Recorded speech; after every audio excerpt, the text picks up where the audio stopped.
In the gilded halls of late 19th century Europe, one king was celebrated as a great humanitarian, a visionary monarch whose stated ambition was to cast the light of civilization into the heart of Africa.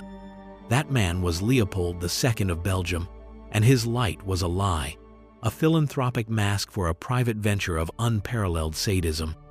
He built a kingdom not of brick and mortar, but of terror and pain, an empire of suffering propped up by the force public's rifles and sustained by a horrifying currency of severed hands. What follows is the story of how one man's bottomless greed engineered a system of torture so vast and so methodical that it erased millions from existence. Unable to seize a colony through the traditional mechanisms of statecraft and military might, Leopold pivoted to a theater of deception, embarking on a public relations campaign so audacious and so brilliantly executed that it would ensnare the entire Western world in his fantasy. He understood that the spirit of the age, for all its imperial brutality, was also susceptible to the language of high-minded idealism. And so, he forged his weapon not from steel, but from rhetoric. In the year 1876, he convened a grand geographical conference in Brussels, gathering explorers and dignitaries to announce the formation of the International African Association, a body whose name alone radiated scientific legitimacy and philanthropic purpose. This was the masterstroke, a sophisticated charade designed to cloak raw ambition in the noble vestments of humanitarianism. Its charter was a symphony of benevolent lies, speaking of suppressing the Arab slave trade, establishing peace among chieftains, and opening the continent's heart to science and commerce for the good of all. It was a siren song that the world was desperate to hear. This carefully crafted image became his primary tool at the pivotal Berlin Conference of 1884, the great conclave where the fate of Africa was to be decided. While the major powers bickered over coastal territories and river access, Leopold's envoys, acting as representatives of his benevolent association rather than his personal interests, worked the back channels with surgical precision. They presented the king not as a would-be emperor, but as the selfless financier of a great international trust, the only man willing to bear the financial burden of civilizing the vast Congo basin. He promised free trade for all, an irresistible lure for industrial nations like Britain and Germany. He promised to eradicate slavery, a moral balm for the conscience of nations like the United States, which became the first to recognize his claim. He played the great powers against each other with the skill of a master puppeteer, convincing each that a Congo administered by the benevolent, neutral Leopold was infinitely preferable to it falling into the hands of a rival. They saw him as a safe custodian, a philanthropic placeholder. What they failed to see, blinded by their own greed and his masterful performance, was that they were not granting stewardship of a free state. They were bestowing absolute, unchecked sovereignty of a personal kingdom upon the very man whose hunger they had so gravely underestimated, thereby becoming willing accomplices in the crime that was to follow. With the ink of the Berlin Act barely dry, the world had unknowingly ratified one of the most bizarre and terrifying political arrangements in modern history, a geopolitical anomaly that placed the fate of millions into the hands of a single individual. The vast territory of the Congo Basin, a domain sprawling over 2 million square kilometers, an area large enough to swallow his native Belgium 76 times over, was now his. It was not a Belgian colony, a crucial and deliberate distinction that Leopold had fought for with cunning tenacity. It was his private estate, his personal property, as much his own as the watch in his pocket or the palace in which he slept. The name he chose for this new kingdom, the Congo Free State, was a masterpiece of cynical propaganda, perhaps the most profound lie of all. The state was not free for its inhabitants, who were now little more than chattels in his vast inventory. Rather, it was free from any and all external constraint, free from parliamentary oversight, free from media scrutiny, free from the pesky interference of laws and human rights that governed his rule back in Europe. He was now an absolute monarch in the truest and most terrifying sense of the word, a constitutional king in Brussels who became a pharaoh god in Africa. From the opulent comfort of his European palaces, thousands of miles from the jungle, humidity, and the people whose lives he now commanded, his decrees became law. He was the sole legislator, the final court of appeal, the supreme executive, the commander-in-chief, and the owner of every square inch of land, every ivory tusk, every rubber vine, and effectively, every human being within his borders. This arrangement created a perfect, hermetically sealed laboratory for avarice, a closed system where the profits flowed directly into his pockets and the human cost could be hidden from the world. There was no one to question his methods, no one to audit his accounts, no one to cry foul at the brutality that was to become the central operating principle of his enterprise. The stage was now perfectly set for a tragedy of epic proportions, a private kingdom built on a foundation of lies, destined to become a private kingdom of horrors. With his kingdom secured on paper, Leopold's gaze now fixed upon its first tangible prize, the immense and lucrative trade in ivory, the white gold of Africa. To turn his abstract sovereignty into cold, hard profit, he required an agent on the ground, a man with the fame to lend his project legitimacy and the ruthlessness to carve a path through the wilderness. He found his perfect instrument in the celebrated and feared explorer, Henry Morton Stanley. Having already achieved global renown for his trans-African expeditions, Stanley was a man whose ambition and iron will were matched only by his profound disregard for the African lives that stood in his way. Leopold, with his bottomless coffers and grand promises of a civilizing mission, easily seduced the explorer, transforming Stanley from a seeker of geographic knowledge into the chief architect of a commercial enterprise built on subjugation. Under Leopold's patronage, Stanley returned to the Congo not as a guest, but as a conqueror in disguise. His mission was to establish a chain of fortified stations along the vast artery of the Congo River, and, most critically, to secure the land itself. This he did through a campaign of systematic fraud, deploying what would become known as the cloth and trinket treaties. Stanley's men would descend upon a village, presenting its chief with a document written in a language he could not read, filled with legal clauses he could not comprehend. In exchange for a few bolts of cloth, a bottle of gin, or some worthless brass wire, these leaders were tricked into signing away everything: the perpetual ownership of their lands, exclusive trading rights, and even the labor of their people.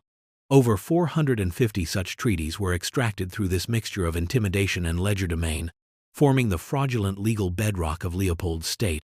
Simultaneously, Stanley oversaw the construction of the physical infrastructure of plunder, blasting a rudimentary road past the river's impassable cataracts and establishing the stations that would become the nerve centers of his regime.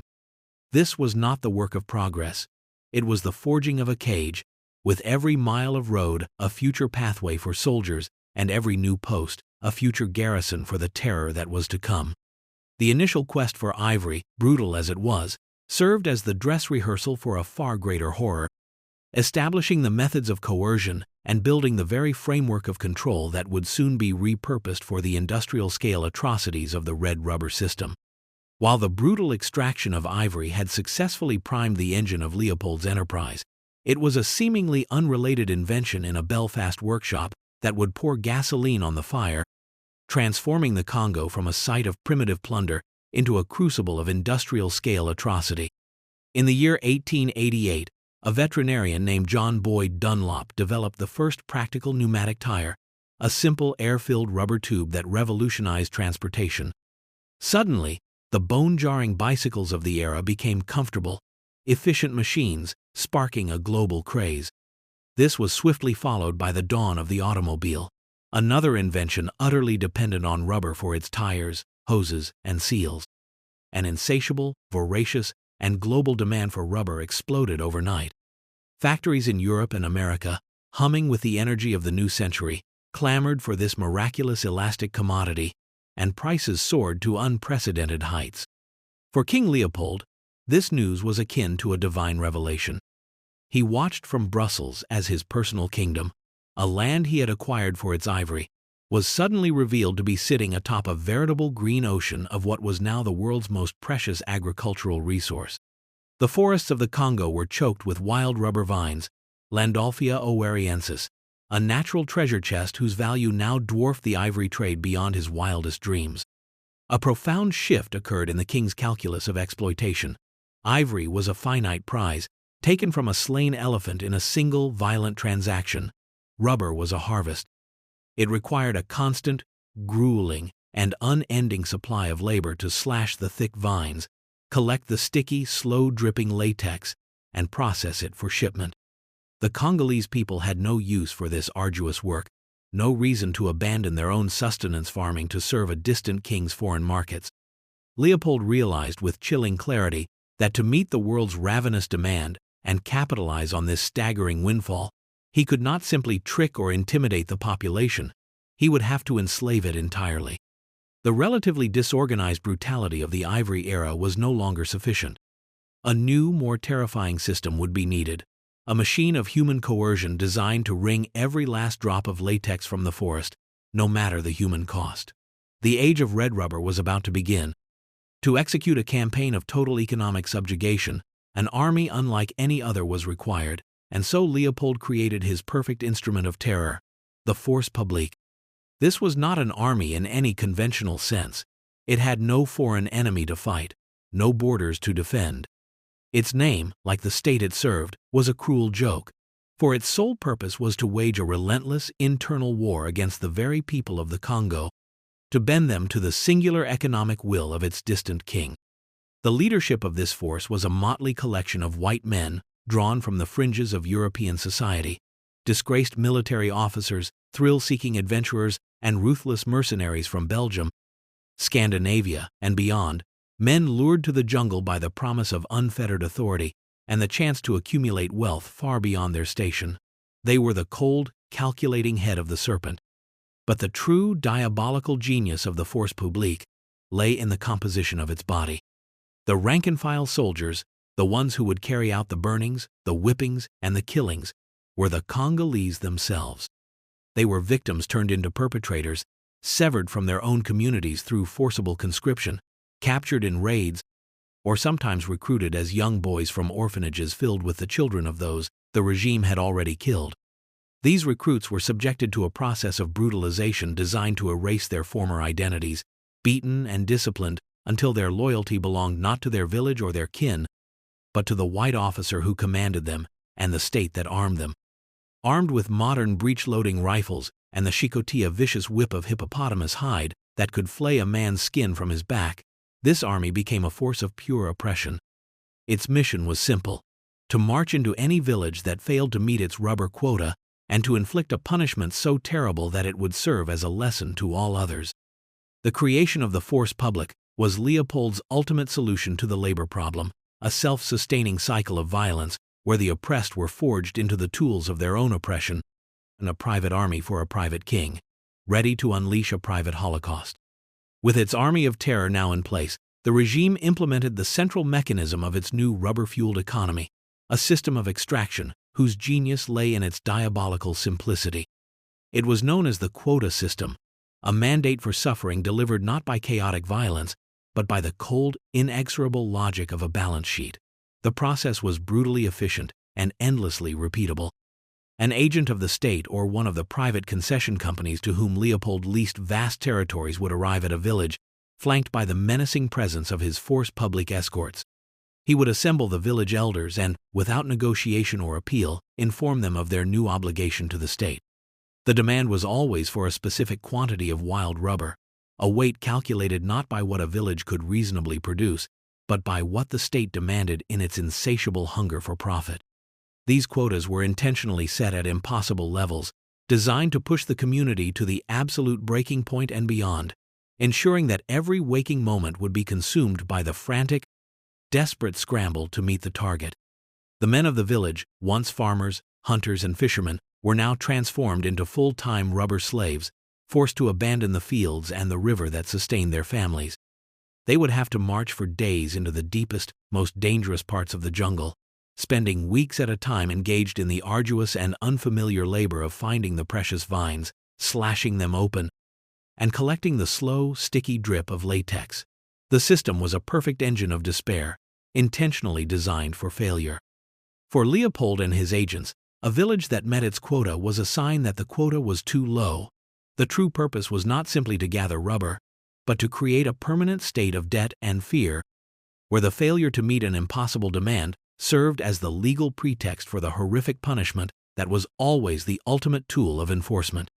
As the state agents departed, a pall of quiet dread would descend upon the village, the weight of the impossible task ahead settling upon every soul, a prelude to the inevitable, violent return of the force publique. When the abstract terror of the quota and the looming threat of future violence proved insufficient to drive men to their breaking point, the regime refined its methods of coercion, moving from psychological pressure to a form of cruelty so direct and so profoundly evil that it laid bare the soullessness of the entire enterprise. This was the system of hostage-taking, a policy that weaponized the most sacred human bonds of family and love. When the men of a village were forced on their long march into the jungle for the rubber harvest, the soldiers of the force publique would descend and seize the remainder of the population. The women and children were rounded up like livestock and herded into crude, squalid stockades, open-air prisons hastily constructed and unfit for human habitation. Here, they would be held as collateral, living guarantees that their husbands and fathers would return with the required amount of rubber. Imagine the scene inside these pens. Hundreds of human beings crammed together under the blistering sun and chilling rain, with no shelter, no sanitation, and nothing to eat but the starvation rations of rotten manioc occasionally thrown to them by their guards. The ground would become a fetid mud of excrement and filth, a breeding ground for dysentery and disease that swept through the emaciated captives. A mother could do nothing but hold her crying child, her milk long since dried up, her body too weak to offer comfort, watching as the life slowly faded from the eyes of the person she loved more than anything on earth. The air would be thick with the stench of death and the low, constant hum of despair. This was not a chaotic byproduct of the system, it was the system itself, functioning as intended. Each hostage was a line item on a ledger in Brussels, a piece of human collateral whose suffering was a calculated investment to ensure a profitable return. The men, toiling in the forest, were tormented by the knowledge that the lives of their families depended entirely on the amount of sticky latex they could scrape from the vines, a desperate, maddening race against time, starvation, and the cold indifference of their king. In the deepest circle of Leopold's inferno, there existed a final, defining atrocity, a practice so uniquely depraved that it would become the enduring symbol of the Congo Free State's horror. This was the policy of the severed hand, a nightmare born from the most banal of motives: bureaucratic frugality. In his obsessive quest for profit, Leopold demanded that his agents be accountable for every expenditure, including the precious bullets for their modern rifles. To ensure the force publique soldiers did not waste ammunition on hunting animals for food or sport, a grotesque accounting system was devised. For every cartridge fired, a soldier had to produce proof that it had been used to kill a person, a so-called rebel or dissident. That proof was the victim's right hand. This cold, simple ledger of death quickly metastasized into a form of unimaginable terror. A soldier who used a bullet to find food for himself, fearing the whip for a wasted round, would simply find a living victim, a child playing, a woman working in a field, and sever their hand to balance his books. The hand became a brutal currency, a receipt of slaughter that could be collected from the living as easily as the dead. From there, it evolved into the regime's ultimate tool of psychological warfare.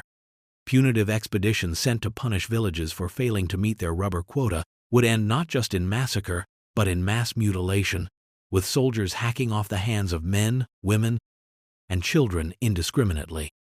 They would return to their posts not just with reports, but with wicker baskets filled with smoked human hands, a grisly tribute laid at the feet of their white officers to demonstrate a productive day's work. The living victims, the maimed, were turned into walking ghosts, permanent, silent sermons on the price of resistance. The image of a father staring into the middle distance, his gaze resting on the severed hand and foot of his 5-year-old daughter, is not an aberration. It is the most truthful portrait of Leopold's entire enterprise, a system where human beings were dismembered, both literally and figuratively, to feed the ravenous appetite of a distant king. While the grotesque theater of the severed hand and the quiet agony of the hostage pen provide unforgettable portraits of individual suffering, the true, mind-numbing scale of Leopold's achievement in horror can only be appreciated through the cold and dispassionate lens of demography.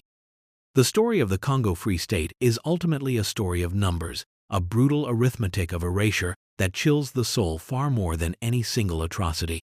When Leopold began his enterprise in 1885, the population of the vast basin was estimated by historical demographers to be approximately 20 million people.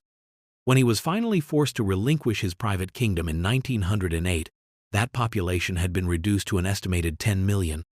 a loss of 10 million human beings, a 50% reduction in the human density of a region the size of Western Europe in just over 2 decades. This was not a natural disaster. It was a man-made apocalypse, engineered by a precise and interlocking set of policies. The causes of this staggering collapse can be broken down into 4 distinct, yet overlapping categories of death. First was direct murder, the hundreds of thousands shot during punitive expeditions, beaten to death by the Shikhat, or executed for failing to meet their quotas. Second, and far more lethal, was engineered starvation. By forcing the entire male population into the forest to harvest rubber, the regime systematically dismantled the agricultural and social structures that had sustained the people for centuries. Fields lay fallow, hunting parties ceased, and entire communities starved to death as a matter of state policy. Third was disease. The rampant malnutrition, forced migrations, and societal breakdown created a perfect petri dish for epidemics like smallpox and, most devastatingly, sleeping sickness, which swept through the weakened and traumatized population like a biblical plague. And finally, there was the catastrophic collapse of the birth rate. In a world of such profound terror and hopelessness, where families were shattered and the future held nothing but pain, society simply stopped reproducing itself. This combination of direct killing, systemic starvation, unchecked disease, and demographic collapse is how the number 10 million is reached. It is not hyperbole. It is a conservative historical estimate of the cost of one man's greed. An empire built on lies and sealed by terror cannot survive exposure to the light. And for all its seeming remoteness, Leopold's kingdom had a fatal vulnerability: the steamships that connected it to the world. It was on the docks of Antwerp and Liverpool that the first cracks in the edifice of deception began to show, not through the work of a statesman or a spy, but through the quiet diligence of a shipping clerk named Edmond Morel. A man of meticulous habit and a strong moral compass, Morel's job was to oversee the cargo manifests for a major shipping line that served the Congo Free State. Day after day, he observed a horrifying discrepancy that defied all logic of free trade. He saw boundless fortunes in rubber and ivory being unloaded from ships arriving from the Congo, yet the corresponding manifests for the outbound voyages listed no commercial goods in return. Instead, the ships sailing to Africa were filled almost exclusively with soldiers, rifles, ammunition, and chains. Morel, with the precise mind of an accountant, drew the only possible conclusion: this was not trade. This was a slave state. This was organized robbery maintained by force of arms. He quit his job and dedicated his life to exposing this truth, becoming a tireless, investigative journalist and activist who would shout Leopold's secret from the rooftops. While Morel provided the moral fire and the damning evidence from the outside, the final, irrefutable proof would have to come from within the Congo itself. That proof came in the form of Roger Casement, the British consul to the region. A principled and respected diplomat, Casement was dispatched by the British Foreign Office to investigate the escalating rumors of atrocities, many of which had been fueled by Morel's campaign. He journeyed deep into the Congo, methodically documenting the horrors he witnessed: the mutilated children, the hostage pens, the depopulated villages. His official report, submitted in 1904, was not the emotional plea of an activist, but the sober, detailed, and utterly damning testimony of a Crown official. It was precise, factual, and impossible to ignore. The combination of Morel's relentless public campaign and Casement's unimpeachable official report created a perfect storm, a pincer movement of truth that finally broke through Leopold's carefully constructed wall of lies and forced the world to confront the nightmare he had created. The evidence provided by Morel and the official testimony of Casement were not mere reports. They were sparks thrown onto the dry tinder of the public conscience, igniting one of the first and most formidable international human rights campaigns of the modern era. Morel, with his boundless energy and righteous fury, founded the Congo Reform Association, a movement that skillfully channeled the growing outrage into tangible political pressure. The association used every tool at its disposal, from packed public meetings where missionaries displayed haunting lantern-slide photographs of mutilated children, to relentless lobbying in the halls of power in London and Washington. But the campaign's greatest triumph was its ability to enlist the support of the most powerful voices of the age, the giants of literature. The truth of the Congo, once brought into the light, attracted the attention of Mark Twain, the celebrated American humorist and moralist. He unleashed his formidable talent for satire in a scathing pamphlet titled King Leopold's Soliloquy, a brilliant piece of propaganda in which the king rants privately, lamenting the exposure of his crimes and damning himself with every word. The pamphlet was a masterstroke, translating complex political realities into a compelling psychological portrait of a monstrous tyrant, and it was distributed far and wide. He was soon joined by another literary titan, Sir Arthur Conan Doyle. The creator of the eminently logical Sherlock Holmes lent his own considerable fame and credibility to the cause, publishing a passionate and meticulous book called The Crime of the Congo. In its pages, Doyle abandoned fiction and acted as a prosecutor, laying out the evidence against Leopold with cold, prosecutorial logic, calling for international intervention to end the atrocities. The involvement of men like Twain and Doyle amplified the reformers' message 1,000-fold, carrying the story from the realm of politics and into popular culture. Leopold could dismiss activists as cranks and missionaries as sentimentalists, but he could not so easily dismiss the world's most famous authors. The power of their pens shamed him on a global stage, turning public opinion into an unstoppable tide of condemnation that began to beat against the very foundations of his blood-soaked kingdom. Under the crushing weight of global condemnation, Leopold's position finally became untenable. The great powers that had once blithely handed him a continent now saw him as a profound embarrassment, a rogue king whose savagery threatened the perceived moral legitimacy of the entire colonial project. He was forced to the negotiating table, but even in his defeat, he orchestrated one last, breathtakingly cynical act of avarice. The end of the Congo Free State in 1908 was not a forfeiture or a seizure, it was a sale. In a final testament to his unrepentant greed, Leopold compelled the Belgian parliament to purchase his private kingdom from him. The deal was extortionate. The Belgian state not only had to assume the massive debts of the Congo Free State, much of which was owed to Leopold himself through a web of financial trickery, but they also paid him an additional, enormous sum as a personal gratuity for his troubles and for the grand construction projects he had initiated. He did not relinquish his colony in shame, he sold it at a premium, ensuring that his Holocaust would pay him one final handsome dividend. He died just a year later, in 1909, not in the docks of a criminal court or the confines of a prison cell, but in the opulent comfort of his palace, one of the richest men on earth. Justice, in any human sense of the word, never came for him, and while the world knew him as the butcher of the Congo, in his own country his legacy was meticulously laundered. The vast profits wrung from the suffering of millions were poured into the beautification of Belgium. The grand museums, the magnificent Tervuren Palace, the triumphal arches, and the elegant avenues that earned him the cherished moniker of the Builder King were all financed with red rubber.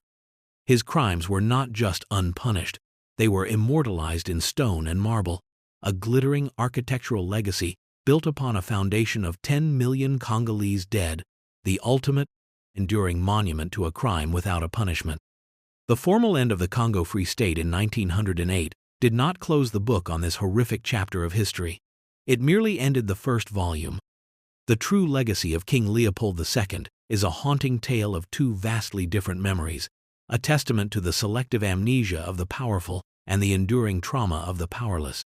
In Europe, and particularly in Belgium, his ghost was laundered into that of the great Builder King, his name forever etched onto the grand museums and triumphal arches he financed.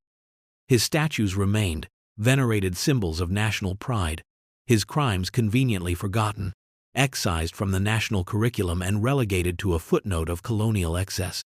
His legacy was one of tangible, celebrated beauty, a grand inheritance of stone and marble. But in the Congo, his legacy was a gaping wound in the heart of a continent. He did not just extract rubber and ivory, he extracted the very soul of the societies he touched, shattering ancient political structures, obliterating local economies, and introducing a scale of violence so extreme it became normalized for generations. The seeds of future chaos were sown in the soil of his greed.